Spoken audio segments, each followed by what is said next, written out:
புரட்சி தலைவர் அவர்கள் மறைவுக்கு பின்னால் மாண்புமிகு அம்மா அவர்கள் கழகத்தினுடைய பொதுச் செயலாளராக பொறுப்பேற்று 30 ஆண்டு காலம்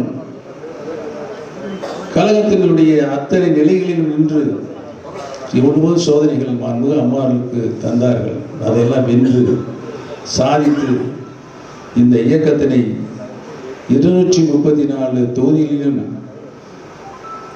வேட்பாளர்களை நிறுத்தி மாபெரும் வெற்றியடைந்தார்கள் என்பதுதான் வரலாறு. இந்த பழனிசாமி என்ற பெயரை சொல்வதற்கு நம்மளுக்கு வெட்கமாக இருக்கிறது.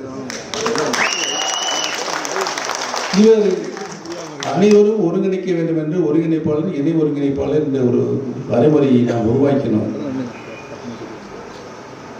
அனைத்து பேருமே தங்களுக்கு ஆதரவாளர்கள் மட்டும் கூட்டி வைத்துக் கொண்டு போலியான பொதுக்குழுவை உருவாக்கி ஒற்றை தலைமைதான் வேண்டும், பழனிசாமி சிறப்பாக கட்சியை வழிநடத்திக் கொண்டிருக்கிறார், பழனிசாமி சிறப்பாக முதலமைச்சராக இருக்கிறார், அவர் வந்தால் அனைத்து தேர்தலும் நாம் மாபெரும் வெற்றி அடைவோம் என்று சொல்லிதான் ஒரு மிகப்பெரிய மாயையை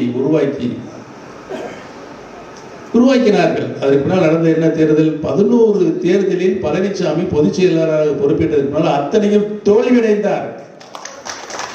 இந்த மாபெரும் இயக்கத்தை படுபாதாளத்திலே இன்றைக்கு தள்ளி வைத்து இன்றைக்கு அனைத்து இந்திய அன்னார முன்னேற்ற கழகத்தில் இருக்கின்ற அனைத்து தொடர்களும் வெம்பி வெதுங்கி என்ன செய்வதென்றே திக்கும் காடி கொண்டிருக்கிறார்கள்.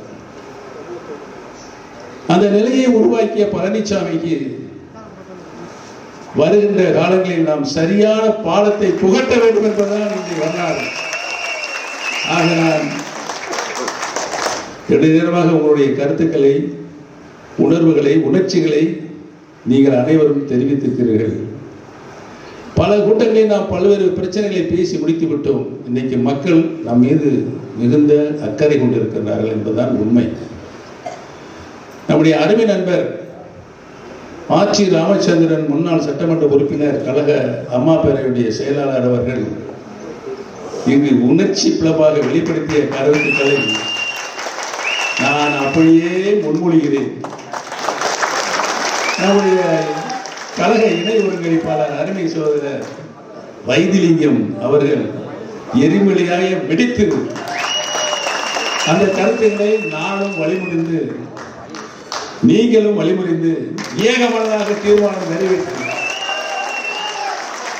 ஆக இனிவரும் காலங்களில் தை பிறந்தால் வழிபிறக்கும் என்ற ஒரே ஒற்றை சொல்லை நிறுத்தி வருகை முடிந்து ஆதரவு அத்துணை பேருக்கும் என்னுடைய நன்றியை தெரிவித்து விடுபெறுகிறேன். நன்றி.